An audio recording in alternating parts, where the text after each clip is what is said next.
What is Web3? As it explains really exactly what Web3 is. In this video, I'm going to focus less on what it is and more about general questions that people have asked me in the past few months, and trust me, it's going to be interesting answering these questions. Welcome to Whiteboard Crypto, the #1 YouTube channel for crypto education, and here we explain topics of the cryptocurrency world using analogies, stories, and examples so that anyone can easily understand them. In this video, we are going to answer a bunch of Web3 questions that are frequently asked, such as, what will the future of Web3 look like? How is Web3 better than Web2? How much does a Web3 dev earn? And how hard is it to become one? So first off, what is Web3? In case you haven't seen our first video to 1 million views on this channel, let me explain Web3 in a few seconds. Web 3.0 uses the technology of cryptocurrency alongside the current protocols of Web 2.0. Now, if that was too simple, basically Web 3 integrates cryptographic keys to prove ownership of certain digital assets, like websites or game items or personal information that's shared on the internet. Now, the next question that usually comes up is people say, what's so bad about Web 2.0? Apart from centralization, Web 2.0 is actually really great, which is why we've used it for so long. In fact, what most people call Web 3.0 didn't actually start entering the public thought until around a year or two ago with the surge of other new technologies like crypto and DeFi. However, as many users are becoming educated on the downfalls of centralization, they see Web 3.0 as a solution to avoid big corporations dominating the world. The main concerns of Web 2.0 are that big data companies are constantly collecting and mining information about you, so much so that they may know more about you than you do. Even though this data is anonymized, if someone could connect this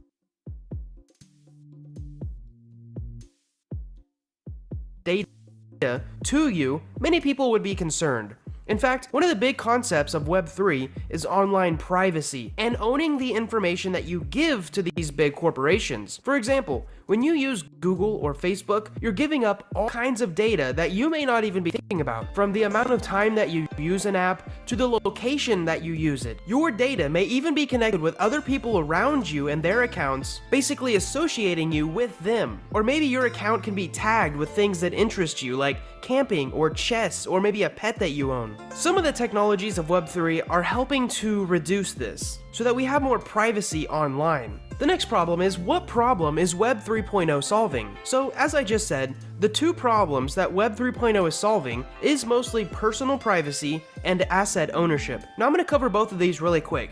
Basically, instead of being attached to an email address like theodore@whiteboardcrypto.com, I could instead be attached to a specific wallet address, or even a domain that points to a wallet address, from which all of my actions on the internet have to be confirmed by me. Nobody else could fake my transactions or social media posts, or share things, or act as me unless they had my private key. Since it's really easy to create a private key and thus a new address, Web 3.0 allows people to create many different online identities very easily, and the goal is not to have one company like Google be able to track your every move. In all honesty, this topic probably deserves its own video. Now, the second part of the Web 3.0 revolution is asset ownership. So what if you could choose who you sold your private data to? Maybe you have a backlog of a bunch of search history. Well, normally Google would just take this data that you typed into Google and then sell it to advertisers without even asking you. What if you could instead sell it to companies that you wanted to and actually generate revenue from that, like $10 or a $50 a month payment? For example, maybe you only wanted Chewy.com to see your browsing history, or maybe you only wanted Amazon.com to see your purchase history.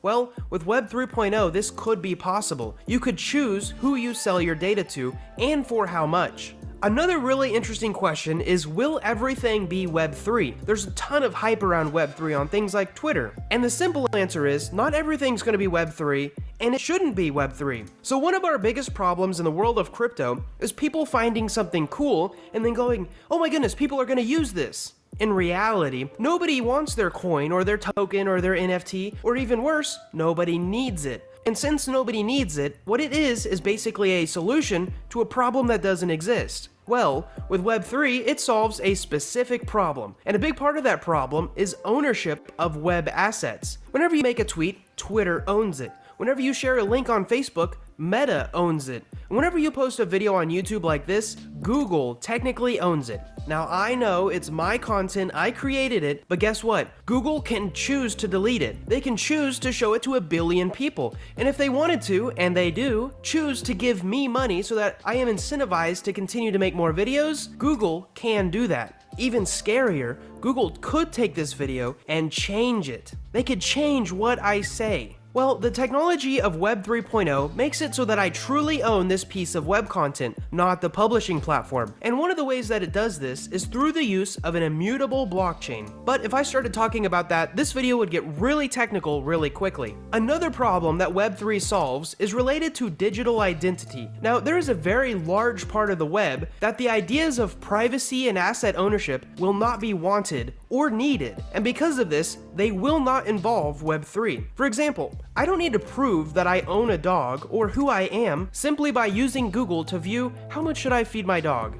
I mean, actually, if just browsing privacy is what we're after, we can actually reach a decent amount of web privacy without the Web 3.0 tools simply by using a web browser like Brave or Chrome with a few extensions, or if we wanted to get really technical, something like Tor. What it really comes down to is that in fact, most of the web traffic includes people searching for information, like what food to feed their dog, how much water is in a pool, or what a blockchain is. It's basic educational information, and the tools that Web 3 offers don't really add any extra value to that experience. They're not solving a problem related to that. Think about it like this. Web 3 will mostly be used for platforms and tools that you originally used an email address and password for. Instead of using those, you will now use a public and private key to sign and verify things. Things like banks, social media, email accounts.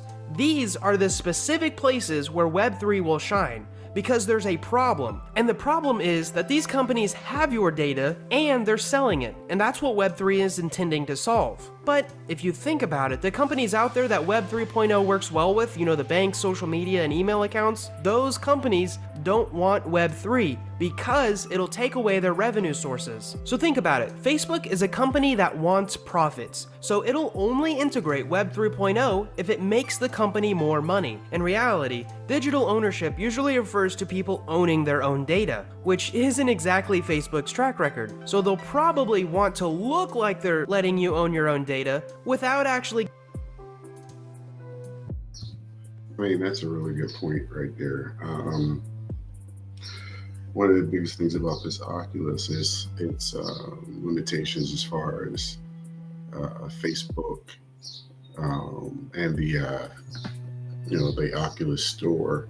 There are some workarounds. We're looking at side quest for the games that we talk about later. That's primarily where I find new games, and also side quest is a platform if you are a VR developer, Web3 developer for Oculus, to get your applications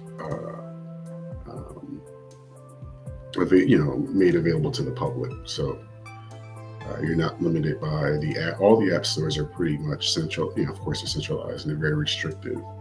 They have to be careful about which apps are on there for the purposes of being family friendly and available to the public. But yeah.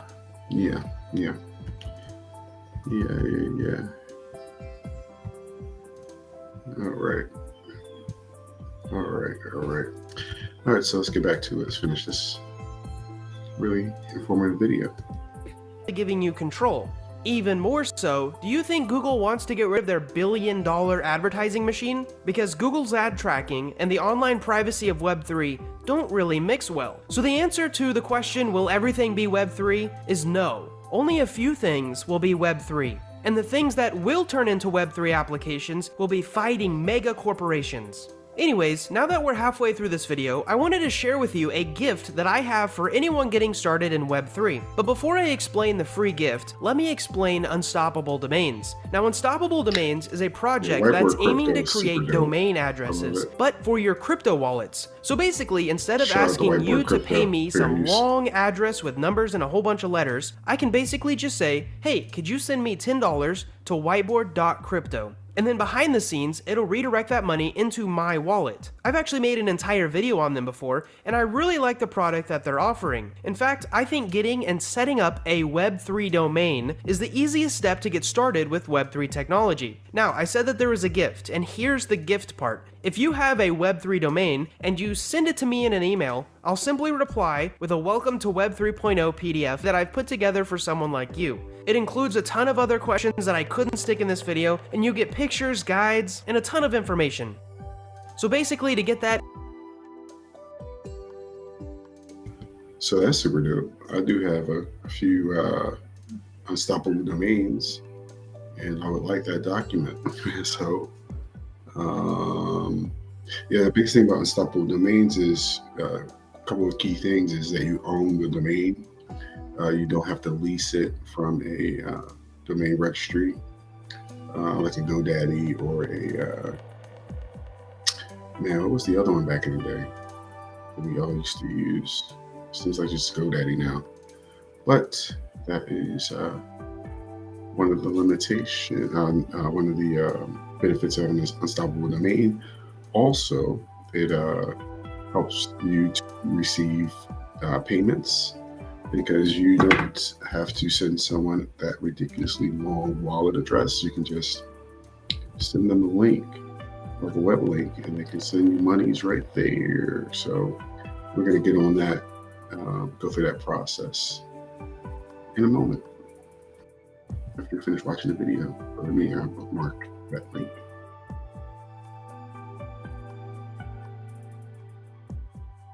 If you've already have an unstoppable domain or even an ENS domain, you just have to email it to theodore@whiteboardcrypto.com. And if you don't have one, now's a great time to get one. There's a link in the description below where you can claim one. It's super easy to set up, and you can even pay with crypto. Recently, they've added free mints on the Polygon network. I know this is kind of sounding like an ad, but there's a psychological part of owning a domain and taking the first simple steps to get started with Web3 that'll be useful to a ton of people. So I figured this little gift that I put together would be a great way to incentivize people to take their first step. Plus, I do earn a portion of every purchase made with the link in the description below. Moving on, let's get into the question, will Web3 make me rich? So it is of my own personal opinion that Web3 is very similar to the .com boom, where new technology is being established, and right now there's a lot of silly things out there. Do I think my children will be staking their NFTs or logging into their fridge with a public key? Probably not. But do I think this is the beginning of a decade that will change a lot of how the internet works?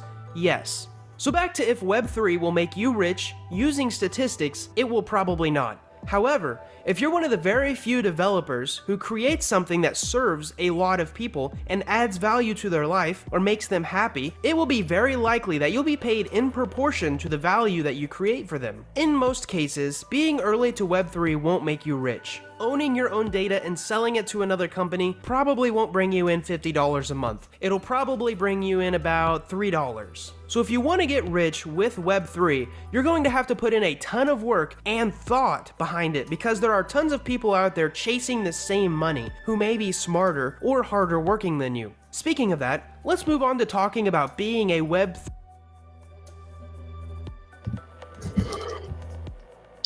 Why is he spitting bars right now? He's totally spitting bars. Totally spitting bars. Everything he's saying is right on point. He's exactly on point.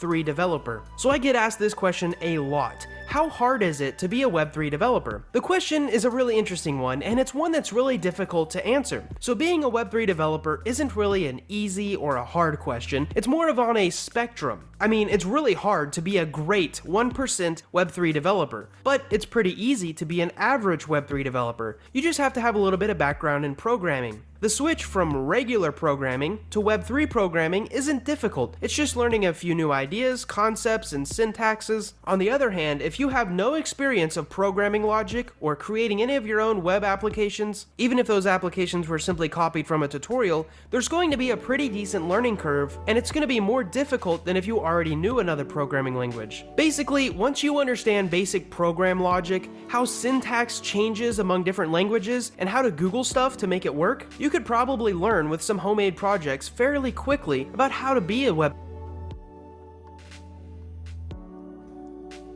A lot of the applications that we're playing were created by individual developers. And we will get into some of the applications today that are available to use. Primarily, I see most of the applications being used. The application being used the most is Unity 3D. Unity is free for students and individuals. So we'll go over there and I'll show you the installation process.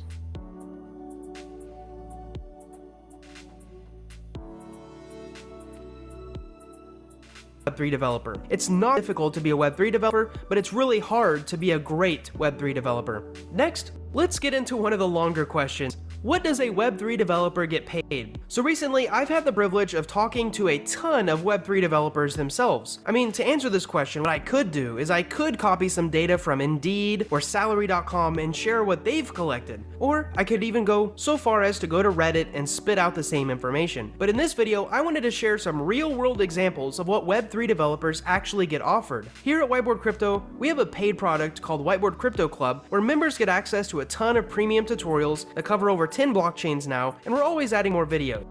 But you might be asking, why is this relevant? Well, for the people who either become lifetime or yearly members, they actually get a 1-hour phone call with me and we can talk about whatever they want to. So far, my calendar has been booked for about 3 full months now, and the next month is already full. But each day, I try to make 2 calls, one in the morning and one in the afternoon. Due to this, I've talked to a ton of people, and some of them have been developers. I always ask about their salary, their workload, and the current projects they're working on just to get an idea of what the market is currently like. I can say that I've seen a wide range of salaries out there. Some are for short-term $2,000 gigs, while others have been offered $160,000 salaries. Now, the salaried positions are usually the best jobs because they include a steady income and you get to continually improve your code, while the smaller gigs have hard deadlines and often the codebase requires updates. Either way, your salary as a Web3 developer, I've noticed, has come down to 3 main levers. The first is your skill level, and this is simply how good of a developer you are. Surprisingly, this one actually matters the least, at least from what I've found. You just have to be good enough to land a job. Secondly is the list of projects that you've worked on and can show, so it's kind of like a portfolio. It's really important to be able to show that you've worked on past products, as most employers won't want to take a chance on a new developer, when they could instead pay a little bit more to an experienced developer working on a similar project. So lastly, after having skills and some experience, the lever that's most important is your ability to market yourself. So a large percentage of the people that I've talked to that actually got Web3 jobs either got them from Twitter or LinkedIn. Your ability to market yourself as a good, experienced, and interesting developer is just as important. That's another good point. That's what I'm working on right now. That's what I'll be working on today. Basically all Web3 related stuff. My personal consulting portfolio and also some work I'm doing for some other organizations. Yeah, good stuff here. As actually being a good, experienced, and interesting developer. Again, I can't give you really specific numbers on what a Web3 developer earns, but I can say that the better resume you have, and the better you are at marketing yourself, even if you're just an average programmer, your income opportunities will greatly improve. Just so I've collectively answered this question, it's fairly easy to get a $60,000 a year job in the world of Web3. An average Web3 job usually composes of around $100,000 a year, and if you nail all 3 points that I just mentioned, you could score yourself a $250,000 a year job. If you're interested, I've actually left a link below of a place where you can check out current minimum and current maximum Web3 salaries. Now, of course, there's going to be outliers of people who actually go out and develop their own tools or protocols as a form of an entrepreneur, and those people are going to earn millions of dollars per year. But again, those are outliers. By the way, if you're interested in learning how to actually use Web3 applications, the ones that are already out there, you should consider joining Whiteboard Crypto Club, that club I mentioned earlier, which has a ton of tutorials on interacting with specific Web3 dApps. Right now, I'm still giving every member $20 of Ethereum to jumpstart their journey, and like I mentioned before, yearly and lifetime members get calls with me. You can check the description below if you want to learn more about the specifics of the club and what else members get access to. Another question that I get fairly often is how far along is Web 3.0? Well, to be fair, you can never really judge the duration of something as it is happening. Only when the project is finished can you compare where you were currently. Now with this being said, not many people know about Web3 technology or the problem that it solves. Many say the years 2020 to 2025 will be the so-called early years, where devs are still working out bugs and perfecting the user experience. I mean, if you think about it, the internet only started to catch on a mere 20 years ago, so it's easy to see how quickly this technology can grow and advance. The last question I have is, what will it take to move everyone to Web 3.0? Some people around the world don't even have reliable internet access yet, so it's going to be very difficult to answer this question. To many, claiming a crypto domain is a good first step of ownership in the Web3 space, although it's technically not required. As this technology evolves and it becomes clear how much better it solves certain problems, it will probably take time and an easier user interface to see mass adoption. I'm in the crypto space currently, so it's really easy to look around and see a ton of people using it. But when I look at my personal family and friends, quite a few of them have not even heard of DeFi, which is a core pillar of Web 3.0. So it's really difficult to answer this question with a specific date in mind. Anyways, as I end this video, I want to remind you that I'm offering a Welcome to Web 3.0 PDF to anyone who emails me their Web3 crypto domain. You can just send it to theodore@whiteboardcrypto.com and I'll try to send you the PDF back within 12 hours. I'm sure after posting this video I'll get a ton. But if you don't have one, there's an affiliate link you can join within the description from Unstoppable Domains, and it'll support the channel. I think the cheapest option is around $5, but I personally like the .crypto ones that are around $10. Anyways, thanks for watching this video. I hope you enjoyed it. I really hope that maybe you've learned something, and most of all, I hope to see you in the next video.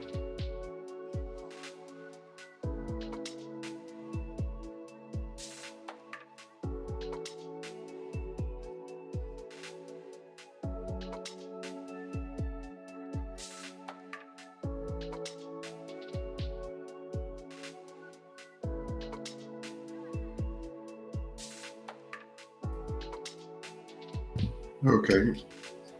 Oops.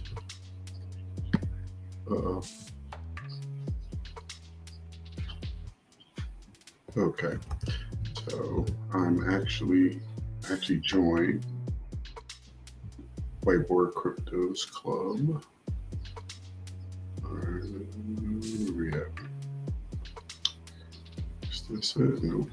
This is it. Here we go. Yeah. So this is dope. Oh, I have to confirm my email. Let me do that.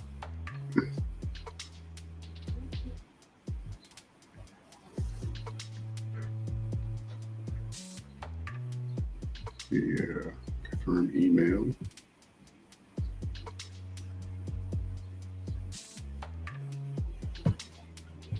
Sweet. Okay, so let me refresh. Oh, confirmed. Details. I don't want to do all that. Gravatar, this is WordPress. Definitely. WordPress plugin. Need Gravatars. Let's see kind of what a course looks like for, probably won't get into a full one today, but this is super dope. I have a Discord. Maybe there'll be a good reason to join Discord. Oh, cool. So this has a whole course. So, hey, maybe we'll do that together. Super dope. Let me show you. I thought it was showing you. Oh, okay, let me show you. Wasn't sharing it. Here we go. So the course looks like.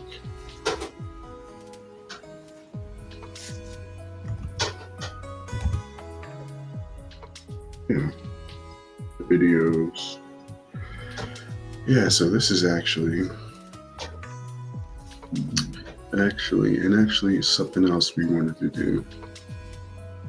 Timothy at Whiteboard Crypto. We sent him our, yeah. Oh, I figured this out. Uh-oh.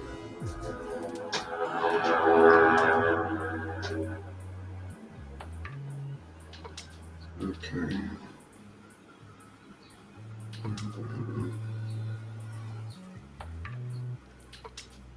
Yeah, I got a couple of copyright claims from Twitch because of the music app. Why you gotta do me like that, Twitch? Gotta do me like that, Twitch. All right, anyway, not to get distracted. But yeah, that's Whiteboard Crypto. Make sure you go support. There's a Whiteboard Crypto on YouTube.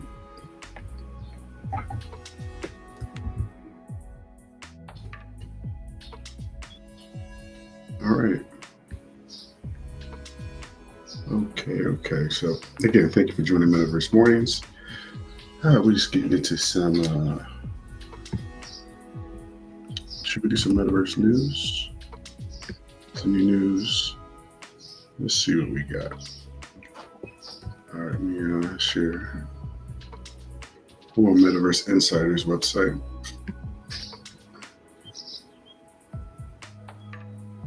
You know what? There is. Let me see. NYC NFT. Let's check this out. When is this happening? Okay, register now.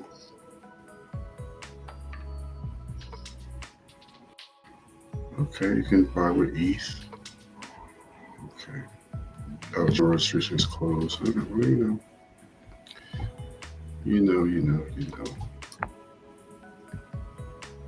The projects aren't really ready yet. So I'll catch the next one. Let's see who's speaking. Anyone we know? Okay, his avatar looks like mine. Anyone we know? No one that I know. I'm not in the world like that. But got a gang of cats, though. I like how most people are in their avatars. Or half, maybe. Half. A lot of smart people in space, man.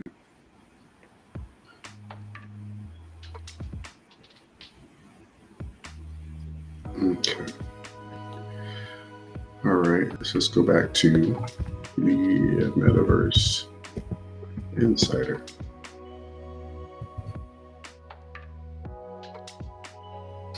Okay, let's see.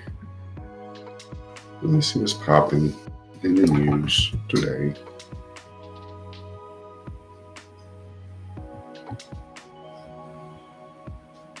Okay.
So this is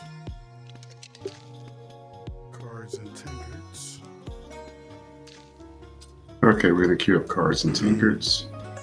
It is a social card playing app. I've never really played card games. Let's get you started with learning the But basics. Look around the room. I want to explore the different Notice that glowing aspects. circle on the floor in front of the table over So there? Take a moment to open your watch menu by tapping your watch with your index finger. let's see, this is Press the Dex cards, button in your watch menu to open the deck box Tinkerts, interface. Use your Oculus. controller's grip function to grab the tutorial deck box. Place the tutorial deck box into the play tutorial. This Alright, is let's the play. Easy AI. Most adventurers call him Mulligan. He's going to help teach you the basics. Okay. At the beginning of a battle, you can choose to redraw your starting hand with one less card. But for right now, let's continue on. Press the accept button. Battles take place here on the table. This is your health. If it reaches 0, you will lose the battle. This is your mana. You will spend it to play spells and summon creatures. Look at the cards in your hand.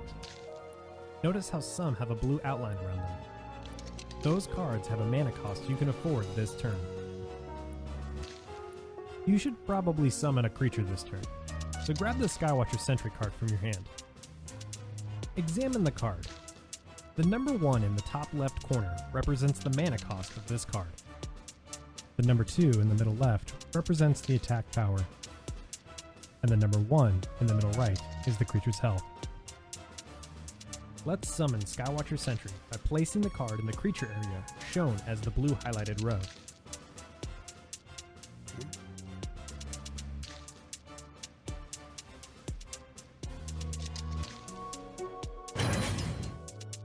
Great job. Skywatcher Sentry is now a friendly creature under your control. It is important to note that your mana was reduced by 1 in order to summon Skywatcher Sentry. Since Skywatcher Sentry was just summoned, it is exhausted. This means it can't attack or use activated abilities this turn. Speaking of abilities, points at the wing icon represents a passive ability called Flight. This means Skywatcher Sentry can only be blocked by other creatures with flight or ranged. As you encounter new cards, remember you can always examine it to learn more about it. Since your mana has reached 0, and you have no creatures that can attack, let's end your turn. Grab the hourglass with your grip button and flip it over. Now it's Mulligan's turn. He is going to play the spell Gunhunt's Call to summon a 1 attack, 1 defense Desperado. Make sure to examine it to learn more about its abilities. It looks like that is all he'll be able to play, so he will end his turn and pass the hourglass back to you. Did you notice? Now that it's your second turn, you've gained 1 extra mana. Let's use that mana to play a spell. Grab Bones from your hand. Spells must be played in the spell area, highlighted on the table. Place Bones there now to play it. Bones requires you discard a card from your hand. Let's discard Garanin Trading Prince. Grab it from your hand now. In order to discard Garanin Trading Prince, you need to place it into the graveyard on the left side of the table. Nicely done. Boons to Bones will now summon a Bone Amalgamate and draw the top card from your deck. Notice that your Skywatcher Sentry is no longer exhausted. Let's attack with it this turn. To declare an attack, push Skywatcher Sentry forward into the battle area.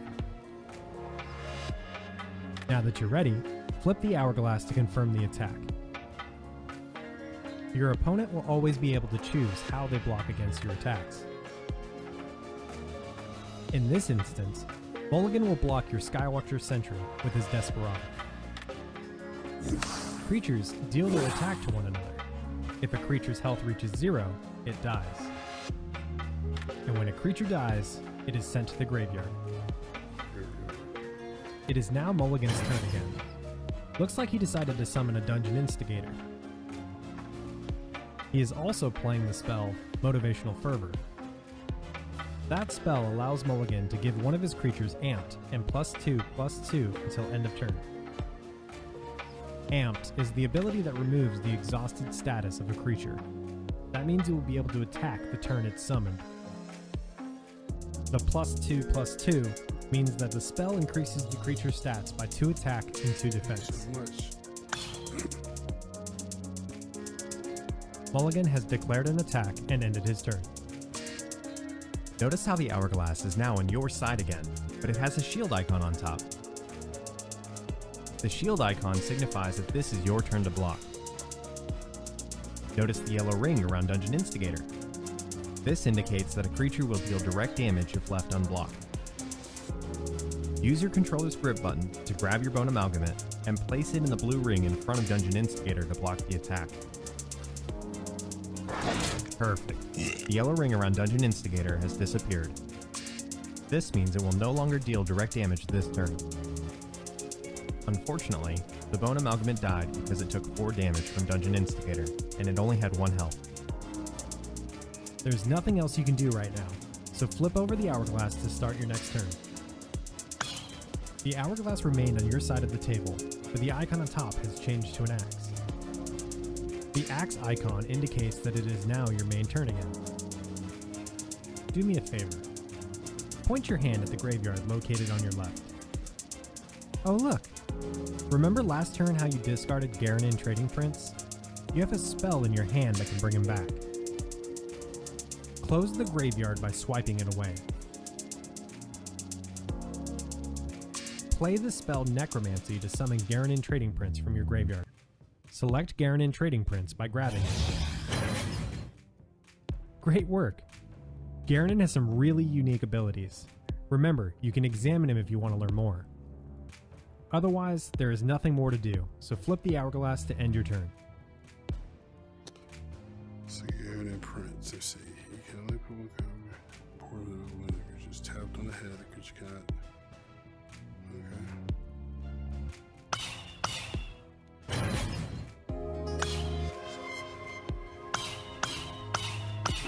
What just I happened? barely know what's going on, but Mulligan the summoned hang a of it. monstrous recruiter, and several abilities triggered as a result. Let's break down each ability. Triggered abilities will only activate under certain conditions. For example, Monstrous Recruiter has an entrance ability, which was triggered by entering the creature area. Once activated, Mulligan drew 2 cards. Your Garanin Trading Prince had an ability trigger as well. As long as you control Garanin Trading Prince, you gain 1 life whenever an opponent draws a card. And since Mulligan drew 2 cards from Monstrous Recruiter's entrance ability, you gain 2 life. Cool. It looks like Mulligan is attacked again with his Dungeon Instigator, so it's time to make a decision. If you block the Dungeon Instigator with your Garanin Trading Prince, both creatures will die. Garanin Trading Prince has some very strong abilities. It is better if you keep him alive. Instead of blocking this turn, you can choose to take the direct damage. Flip the hourglass without designating a blocker. Ouch. You lost 2 life in that attack, but trust me, it was worth it. Since now it is your 4th turn, you have 4 mana available to spend. You definitely need another creature to block Mulligan's Dungeon Instigator next turn. Grab Loyal Spellshaper from your hand and summon it.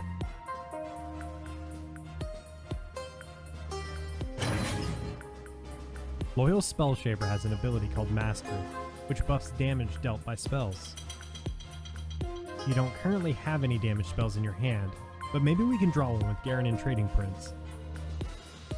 Manually activate his ability by tapping him on the head.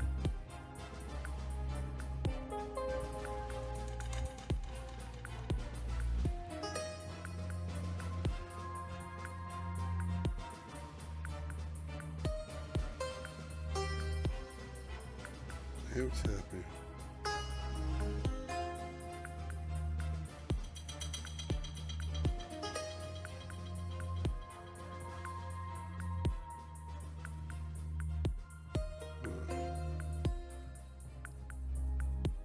It's not working.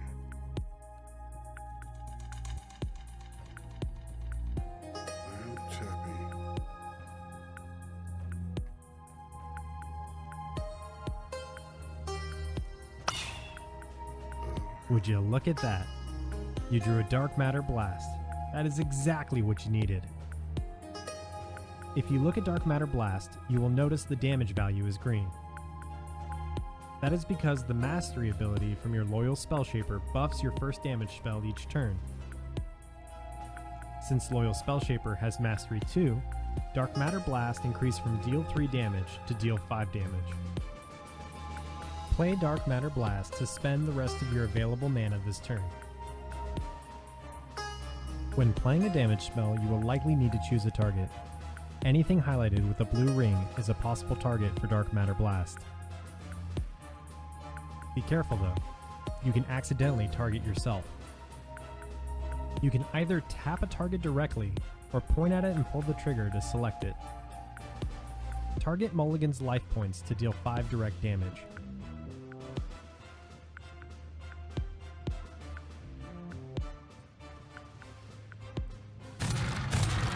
Fantastic! You really are quite a natural. Normally, a match would continue until a player's health reaches 0, but since you have successfully covered all the basics, let's move on. Did you know that this card game is based on our ancient history during the time of the Dungeon Wars?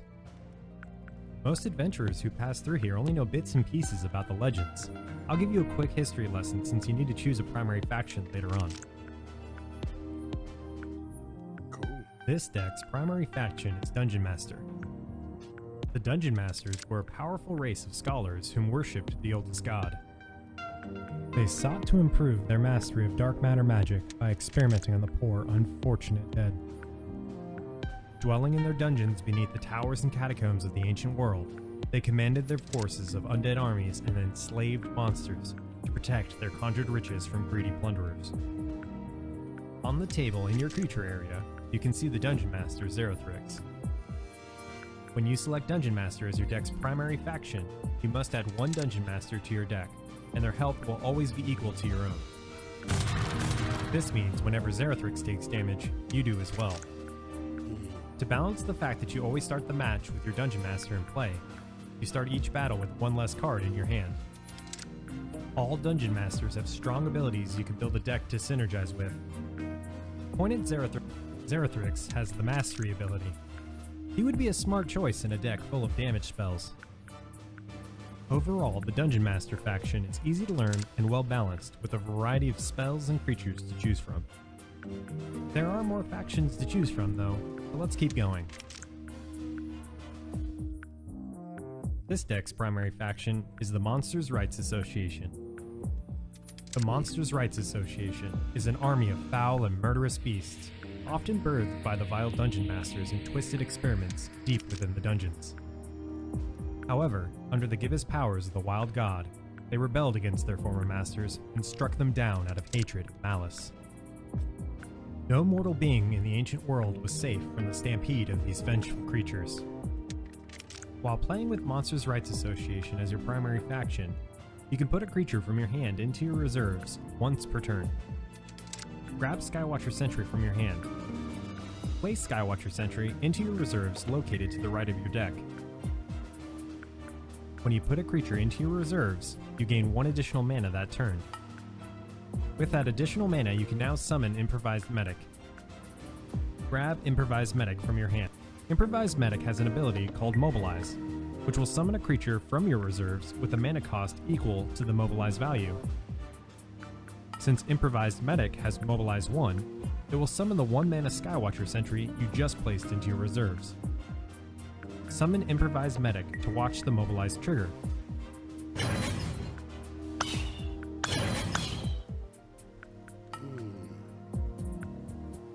Overall, the Monsters' Rights Association is a creature-heavy faction that is typically fast-paced. However, it requires careful planning to keep this in mind as you explore the other factions.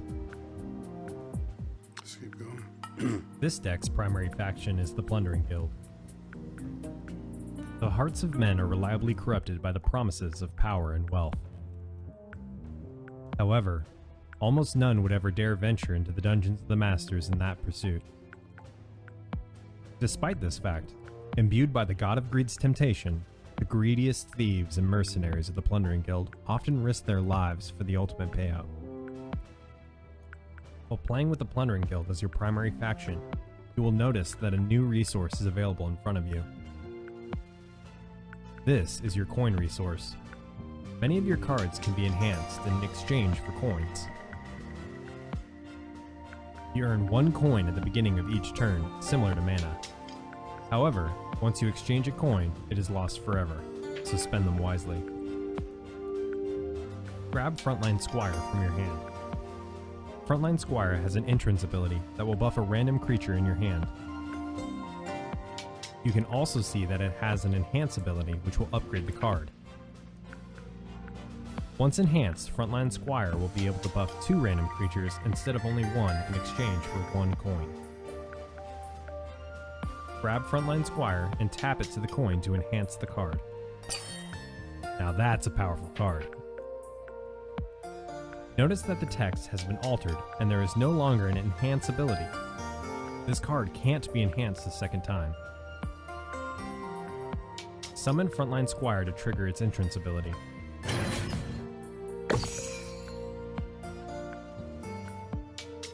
Since you enhanced Frontline Squire, both Pillaging Prince and the Dagger Supplier were buffed by +1 attack and +1 defense. Cards that are enhanced or buffed in your hand are permanently improved and will not return to their original stats even if they are killed, banished, or returned. Overall, the Plundering Guild is a creature-heavy faction that is all about balancing your resources to gain incredible value to overpower your opponent. Well, I've taught you all I know. If you have any other questions, feel free to ask your fellow adventurers. I am glad that you stumbled into this old tavern of ours. A tankard of ale and a good distraction is exactly.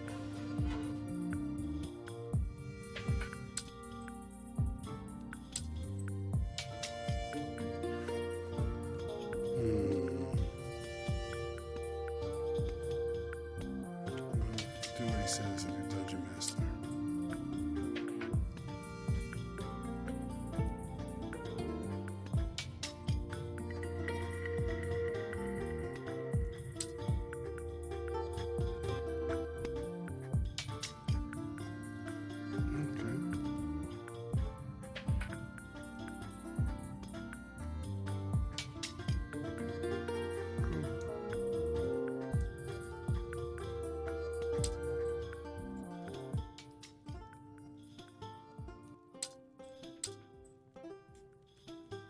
Okay. I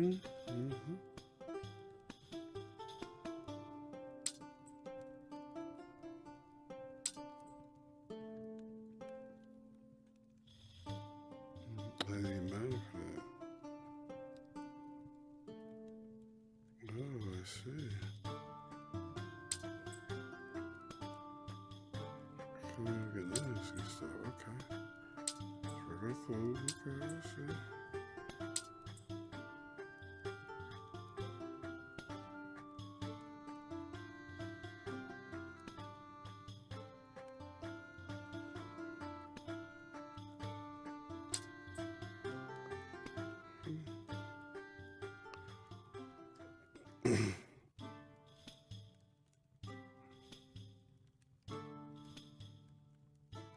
Okay.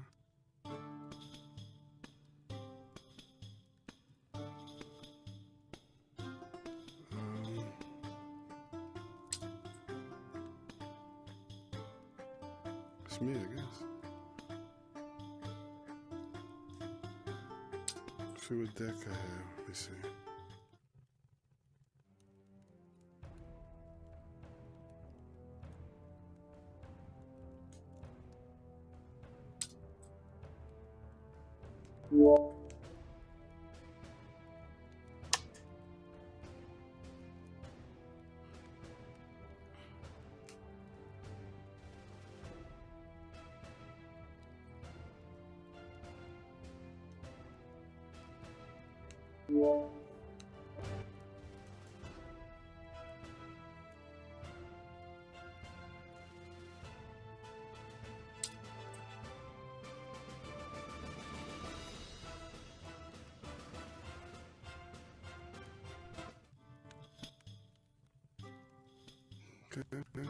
Do you think?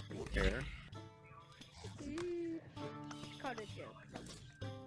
First thing I'm going to do is... I'm okay with sacrificing that one.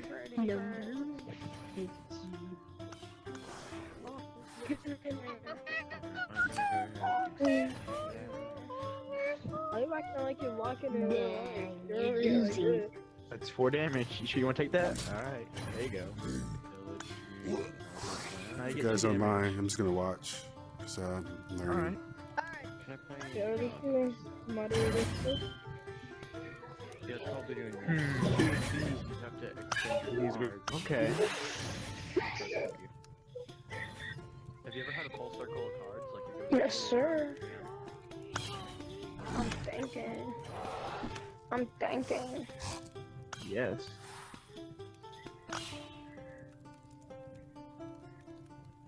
And you gotta be thinking. Oh, I get to use its amp again. Yes. Go right ahead.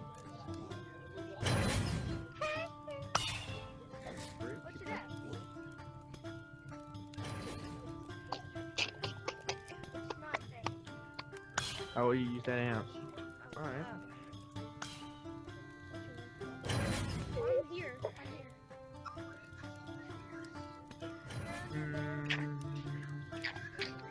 I'll take damage.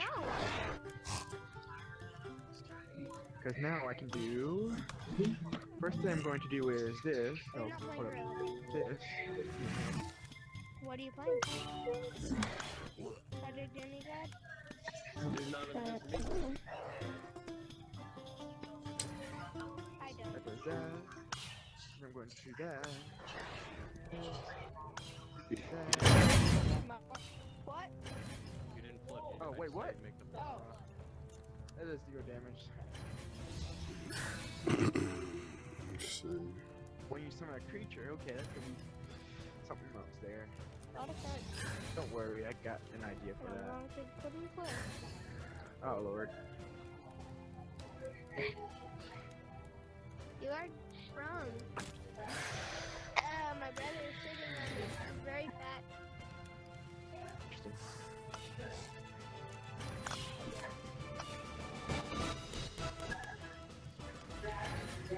Stop.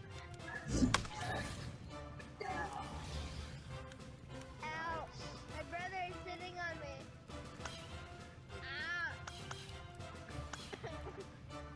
Freaking Ethan.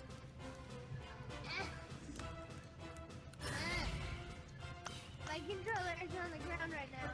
Alright, we do Ow. Oh.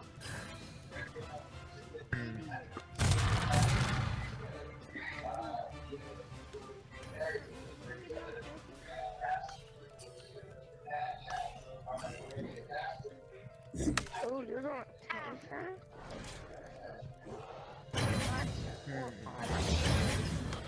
to One life.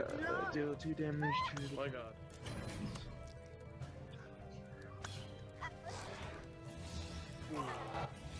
Math. Sorry, hold on. Perfect.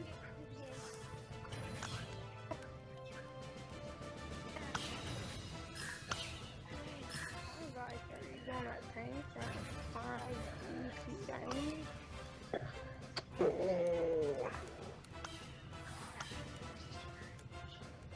Now I'm going to do... That's GG. So shoot that card sleeping. Nope. Eep, eep, eep, eep, eep. Oh, the ogre mage. I made that. Yeah, I Alright. think I'll die. I got a horrible starting. My God. Good work. You wanna go again? Alright. You know what? If you summon that spell, the spell that knocks out every single one of your Final spell. Alright. you might win. Let's call it the final spell. It's called the final Yeah, spell. I will. I just said that. If you pull that off, you might win. And then since this is about to die anyway, so we do that. The way I do that, and then I yep, that's it right there. Get away. Get away. Get away. Get away. Oh, that one, that one, that one. Oh my god. That's annoying, I forgot.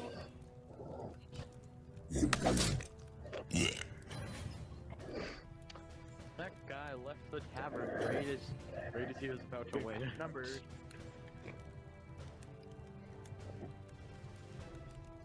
Thank you. Okay. I'm going to do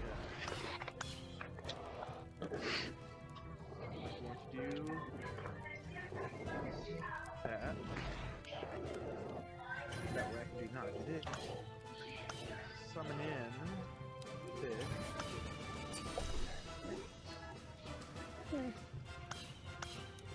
Do that. Do this. Then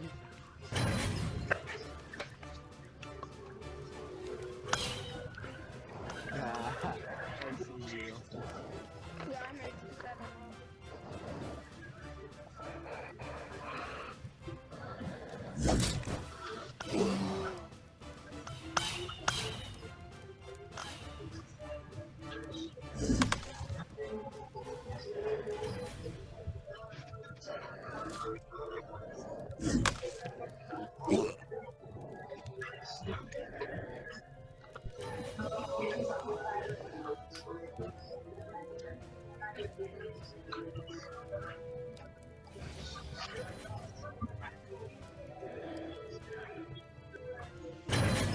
That's 9 damage.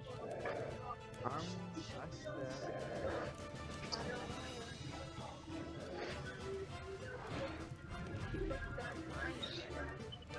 Yes, sir. And I'm going to do. Oh, I'm not going to attack just yet. Wait, hold up. If I am. Do this. Do that. Do this.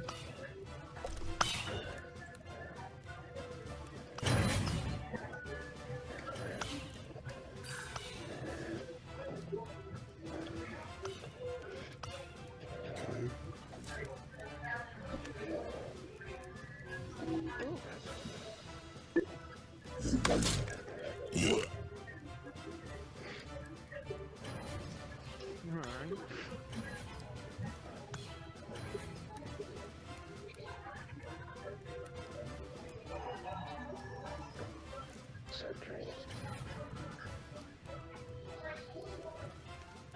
I'm in clear burn tapper.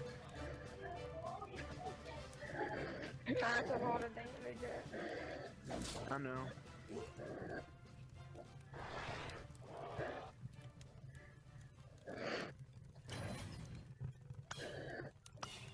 Alright, it's about time I sacrifice this, I guess.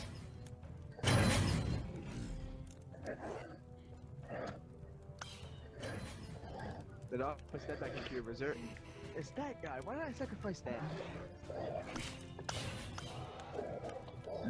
Oh yeah, look at my spawn. So right now it's working for me, so I'm going to have to do this. Do it to that. See which one has your guy, the big guy. Perfect. No, which one has the big guy. It doesn't matter. I will tank this. I do know which one has my good guy. It's that one right there. I kept track. That's why I dealt 1 damage to it the first round.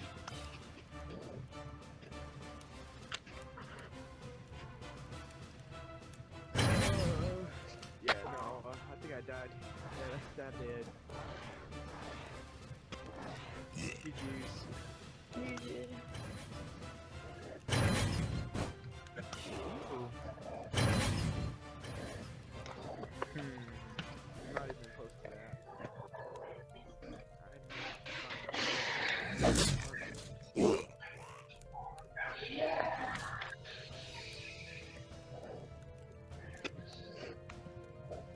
Yeah.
I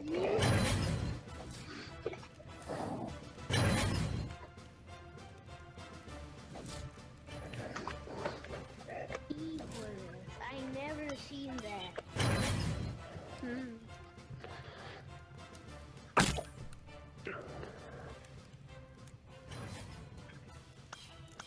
Okay, that sounds weird. Hey, my man. No, you gotta attack with your main guy for one of those two so you don't lose. Say again? I'm sorry. You gotta attack this guy to one of these, then this guy into the other one. So, Since they have taunt, and you have to attack him. Now you can attack that guy. oh, he's. Alright, thank you. I've never played You're not card dead games yet. before. Oh, yeah. So, I'll just flip this right and attack. Yep, you'll get your phase back. Let's see. Play that. This one? And buff it with the mastery stuff. Oh, cool. Awesome. He gets a buff every time you play a spell. Oh, awesome. And it's my turn's over, right? Yeah.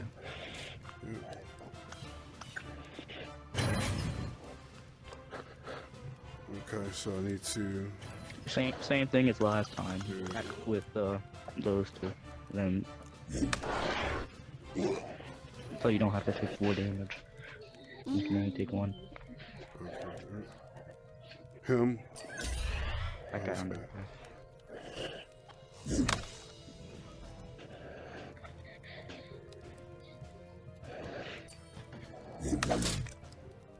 You hit the wrong guy, my man. Oh, I'm sorry. You were supposed to hit that guy. Yeah. It's fine. You can't hit him anymore. Okay, yeah. Because you attacked all your units.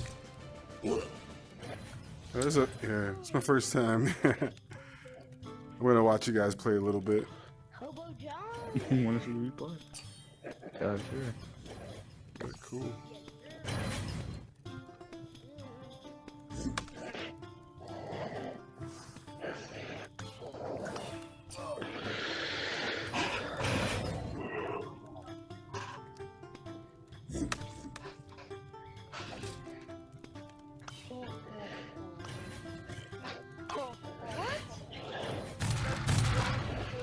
I thought only does it for like one turn. Only one.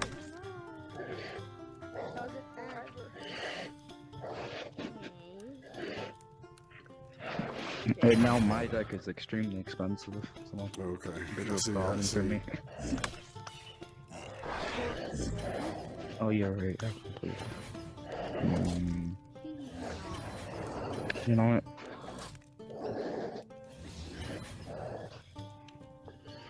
Fine.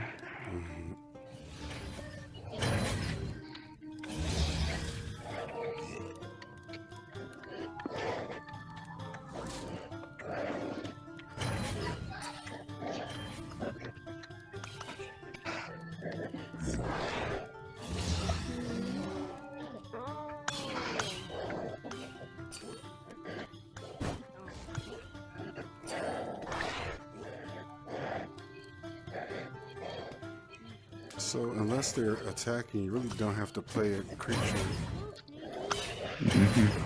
Okay. Do I want to play this spell? GG. No. Wanna go again? You wanna check your quest first? Special thing about is that guy. It's every time I kill something with it, it gets stronger. Well, not get stronger. I get one of my cards that I used from my graveyard back.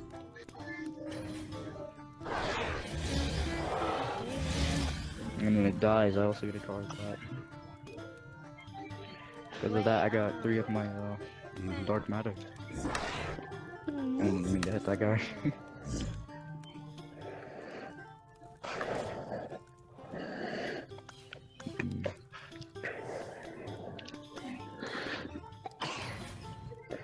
Numbers.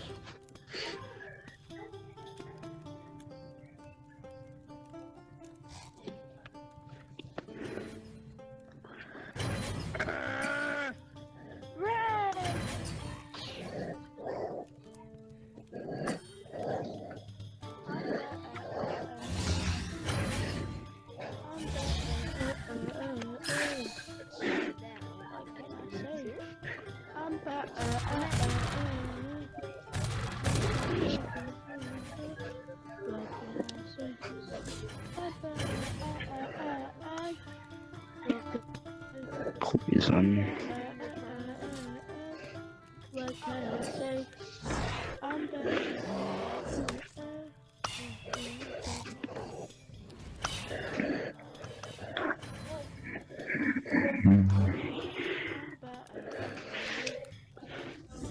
I'm back.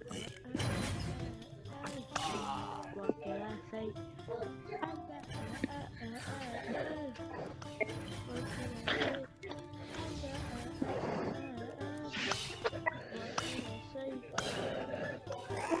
You can say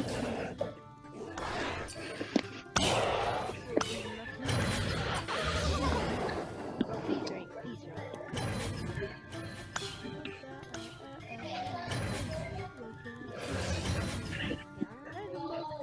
Wow, he's just throwing all types of creatures. I'm back. Nom nom. Fight me.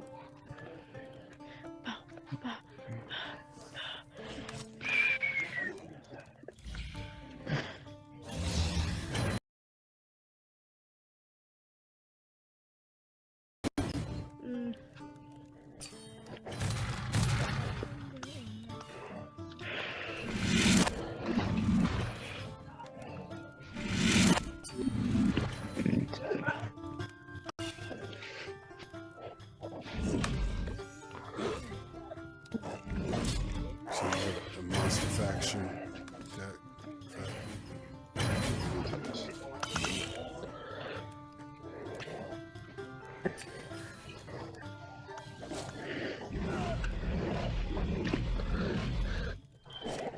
Thing is, I'm trying to get all these guys kill the orange ones because every time I have one of those on the board, they get stronger.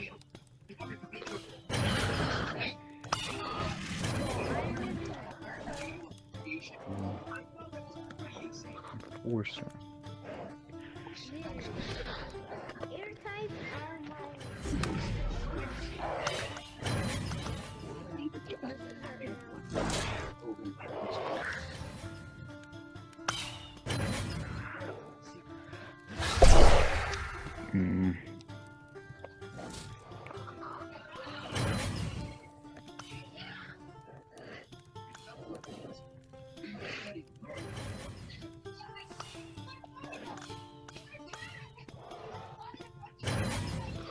Oh.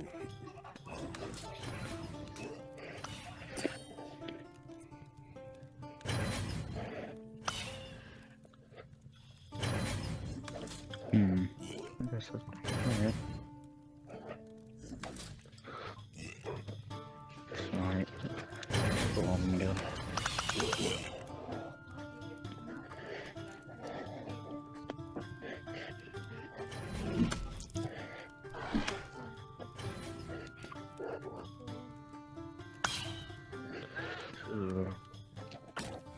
You're gonna lose. Ooh.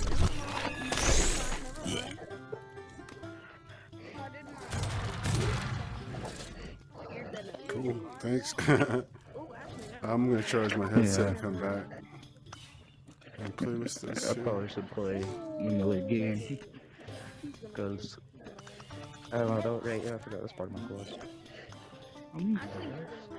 Yeah, this cool. I got one more day and I got 2 more quests to do. I like Yeah, just like my first day. Yeah, like I wanna Hey. play. I wanna play. Oh, let me play. I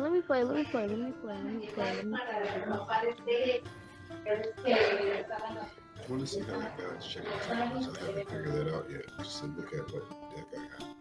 Cool. That is cool.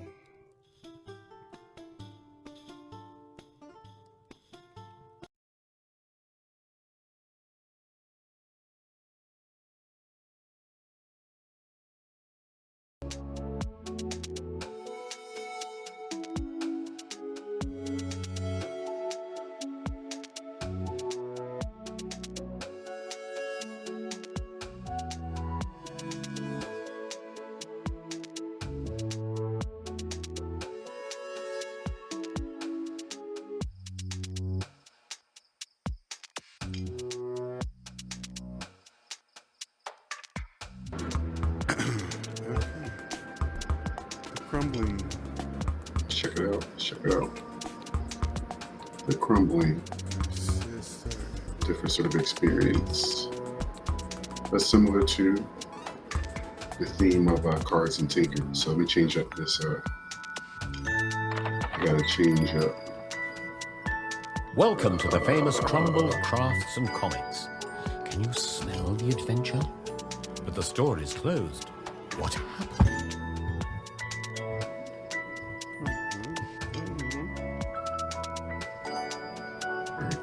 There we go. Now it's right. Grab a comic. Oh, cool.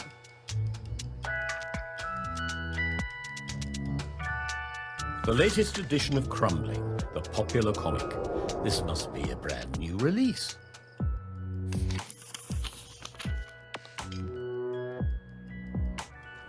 In a small town far, far away, there's a wondrous store called Crumble's Crafts and Comics.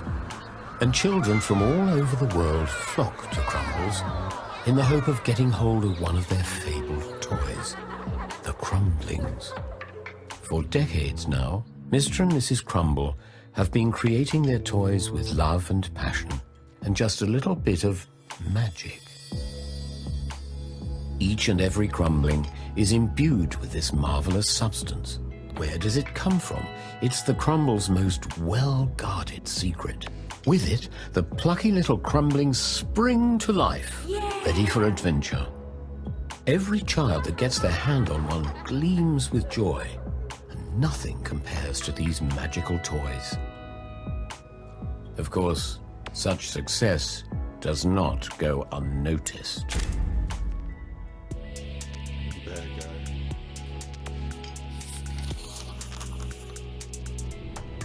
In the headquarters of Berser Corp, the world's largest plaything manufacturer, the mood is not so cheerful. Revenues have been steadily plummeting, and the latest creations of its infamous boss, Boris Borisov, seem not to be meeting a ready market. Adding insult to injury, the henchman brings news about the successful toy makers, Mr. and Mrs. Crumble. It's their magic, he finds, that makes their toys so very popular. A powerful elixir that only they possess. And in large amounts on top of that, a threat indeed to the entire business of Berser Corp. But cunning Boris Borisov already has a plan. The magic means profit, and it will put Berser Corp back on its feet. And thus the henchman is sent to steal the precious stash. In the deepness of the night, the henchman sneaks onto the roof of Crumble's Crafts and Comics. And in his sack go all the bottles. Boris will be very pleased indeed. But on his way out, the henchman makes a fatal mistake and loses a single bottle. The bottle unplugs and spills the contents onto the latest creation of Mr. Crumble, the brave, crumbling knight. The henchman hurries back to Berser Corp's secret lair, with its secret sign on its secret gate. Boris awaits his evil minion and is already brimming with anticipation. Unbridled, he splashes the stolen magic onto the most hideous abomination of all his toy creations, the brutal golem. A thunder rolls, a villainous laugh echoes through the night. Well, this can't be good.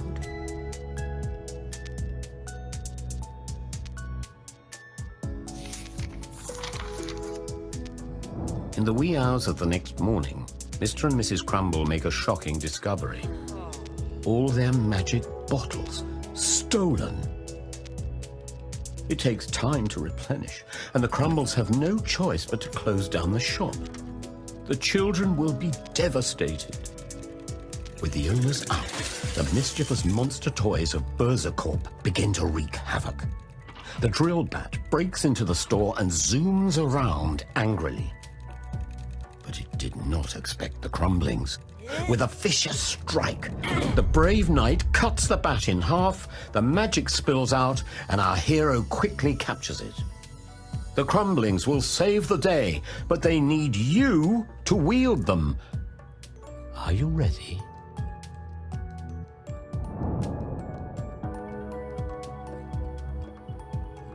Who are all these people? They sure seem fabulous.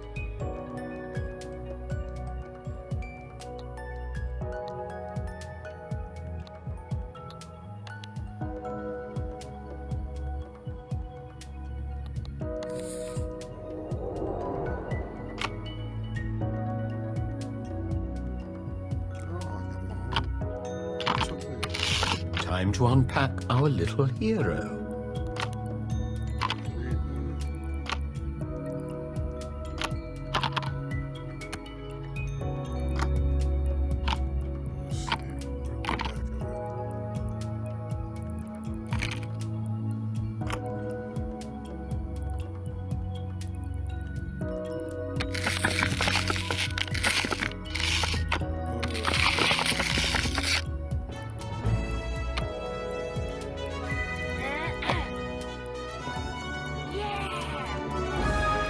The crumbling, finally unleashed.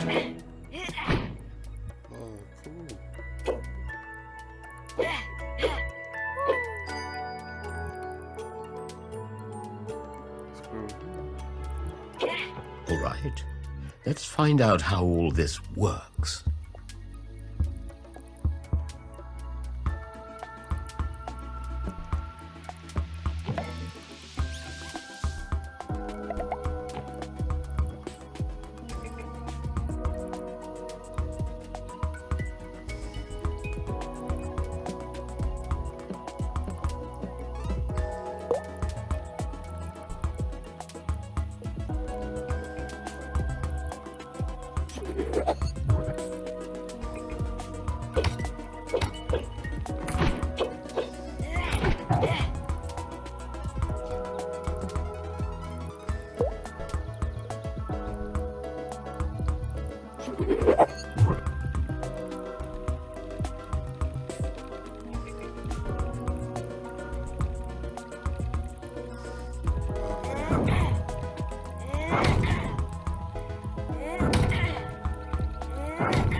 possibly go wrong?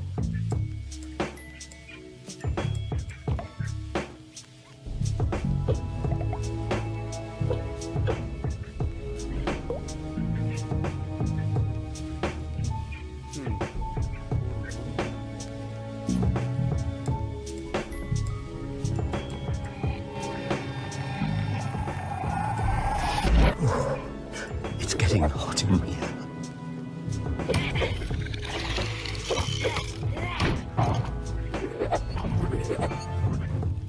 He said it's getting hot in here.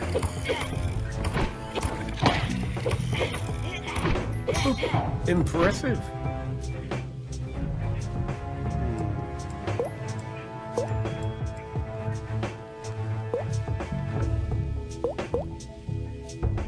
The crumbling grows even stronger.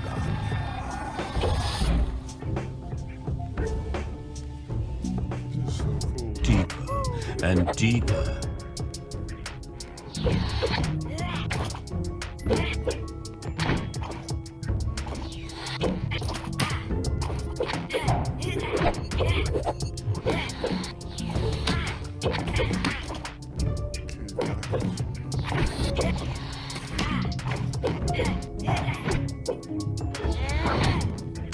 Crumblings can take a punch or two.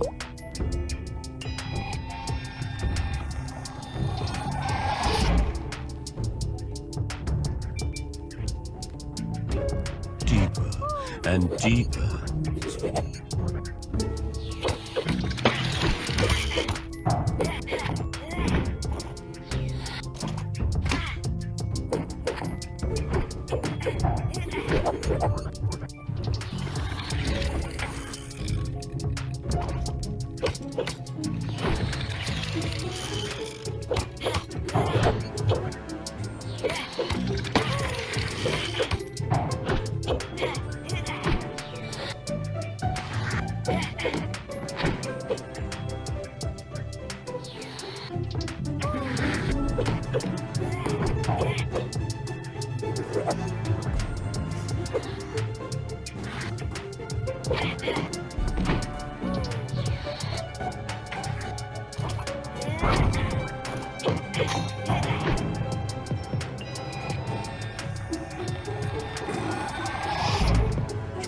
Deeper and deeper.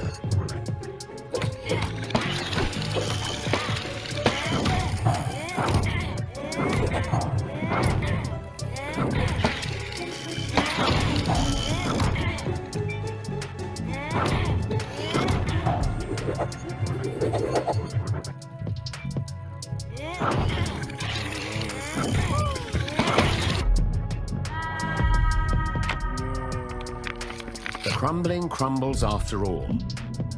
No. Cool. So that was the crumbling. All right, so promise 3 games. So it's nice outside and I want to take a walk. So we're going to do a little sampling of another game called No More Rainbows, which gives me, since we're on the theme of my childhood, it gives me Nintendo platformer vibes.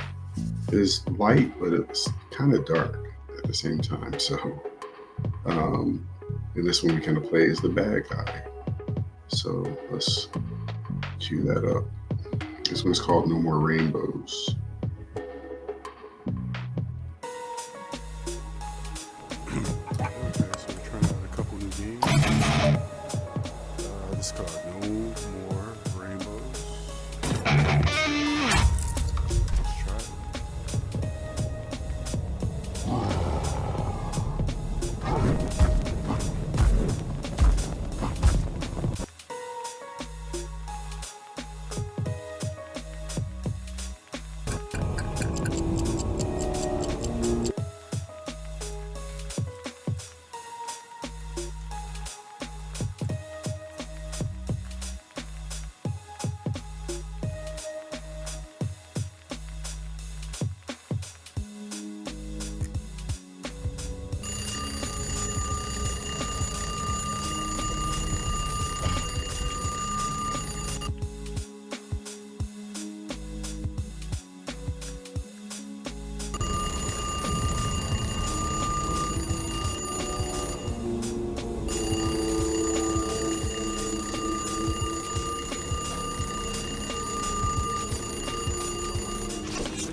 So it's weird. You use your arms to run.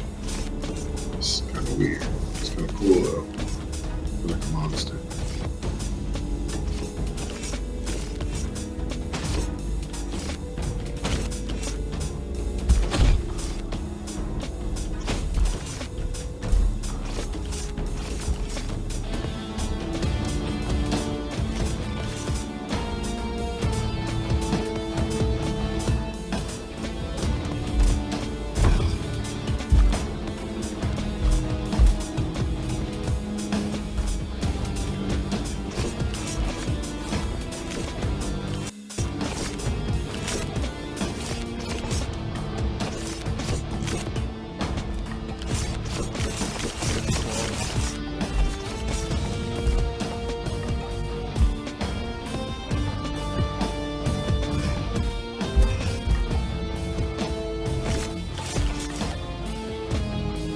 See, they have a Super Nintendo, so they know exactly the vibes.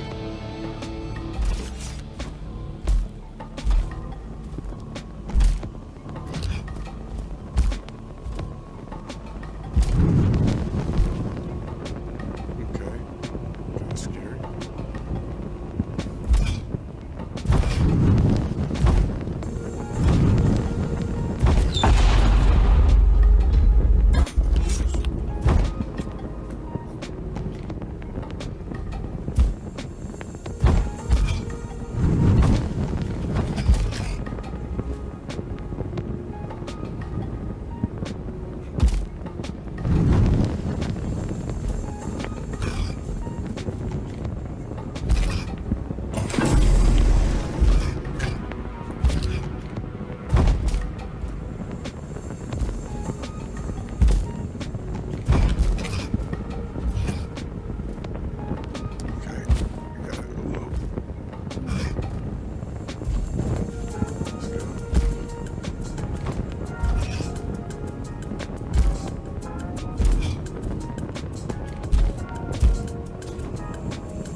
Came a long way.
Get out of here with all that happiness.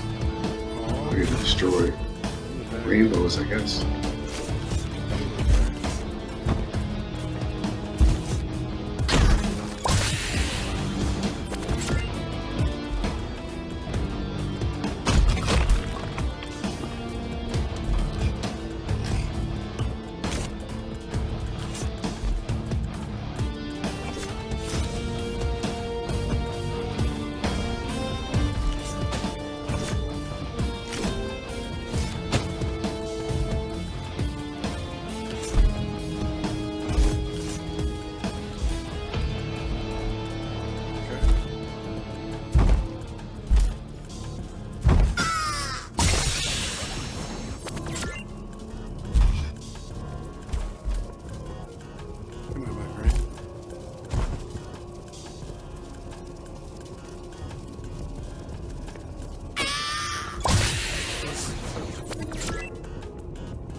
Hello, sir.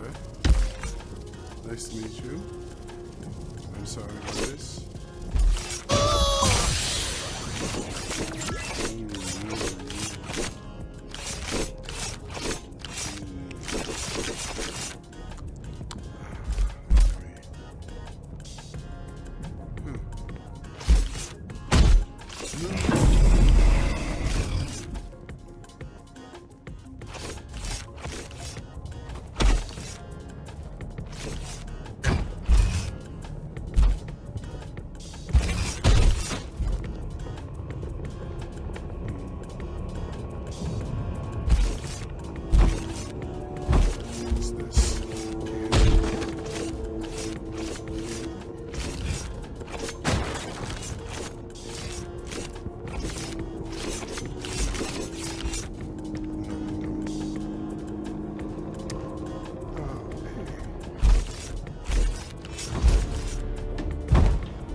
Accidental.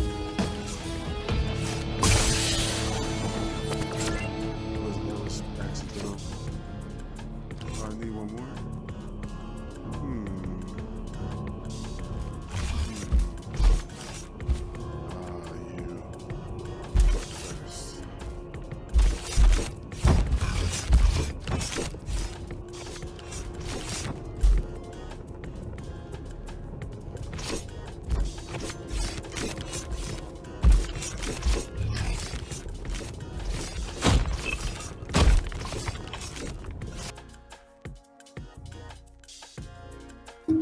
So that's a fun game.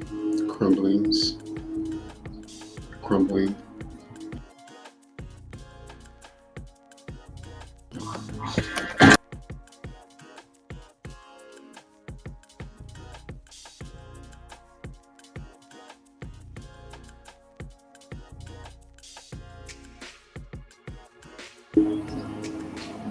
Okay, so we're doing that. We're gonna queue up some crypto voxels, or as it's known now, just as voxels. Oh, yeah. Yeah. Get it. Good.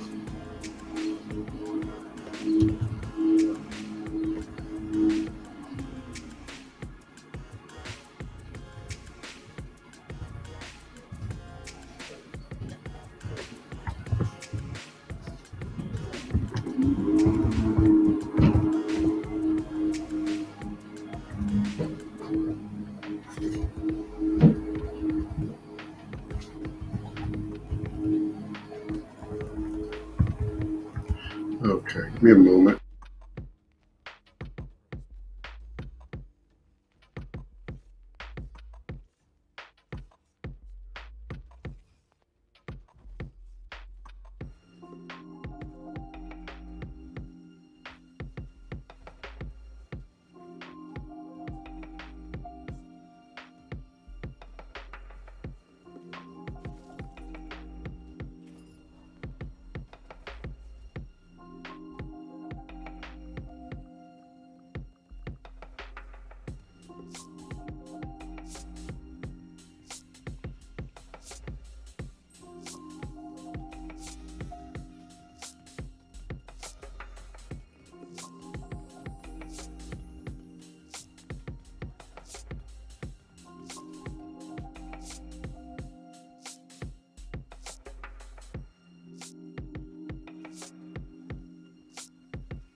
Okay.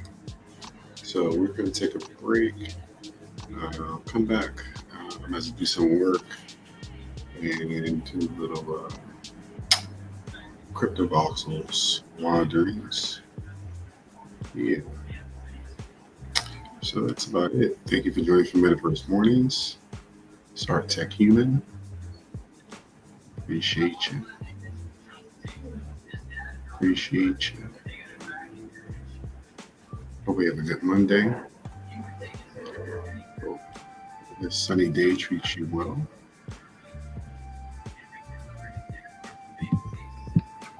Get some sun. Have a good one.